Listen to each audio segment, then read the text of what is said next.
Living alone has its perks. You wake up when you feel like it, hang out at night, eat when you want, do what you want, when you want. It's great not having to worry about anyone but yourself. But I feel like I want to give back to my community now. So I decided to volunteer at the Masjid Weekend School and teach some kids how to read Arabic and Quran. Some of my fondest memories growing up were at weekend school, so this is going to be interesting considering it'll be my first time there not as a student, but as a teacher. I hope the kids don't do to me what I used to do to my teachers. Hopefully not, considering I'm friends with their dads. Though it was a little rough in the beginning, I didn't feel that I did too bad of a job.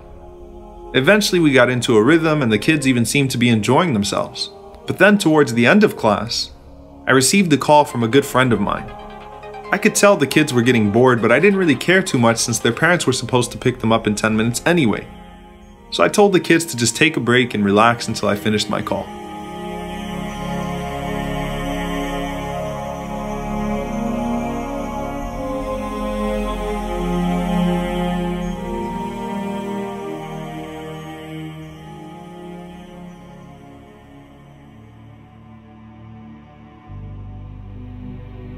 The call took longer than expected, and when I came back, I was surprised to see only one child there. When I asked him about the other boy, Samir, he said he was bored and decided to leave the mosque alone. Oh no. Oh my God. Though I'll never forget how I felt, the moment was a blur. I didn't know where Samir went or what to do or how to find him. My heart was racing and all sorts of terrible thoughts were going through my mind.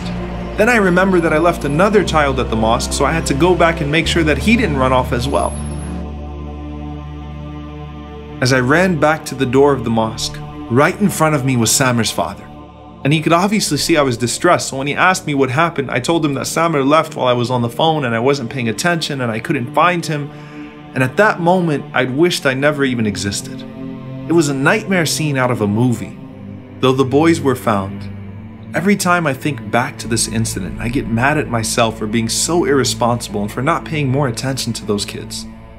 I knew that if I had been at work, I wouldn't have answered my phone in the first place. I obviously didn't know what it meant to be in charge of a couple of kids, and I seemed irresponsible in the eyes of Samir's father. He saw me as a teenager who needed to grow up, and he was right. And that was my last day with Samir. When he heard the story, my uncle told me to take it easy on myself, but to realize that responsibility is not limited to parenting or being a husband or a paid employee. We have to be careful with everything and everyone that Allah has put under our care, even if for a moment. The Prophet, peace be upon him, said, "Each of you is a shepherd, and each of you is responsible for his flock." And that day, those kids were my flock, and I failed them. Personal accountability is stressed throughout the prophetic tradition. And we usually think of it solely in terms of spiritual matters like worship and sin.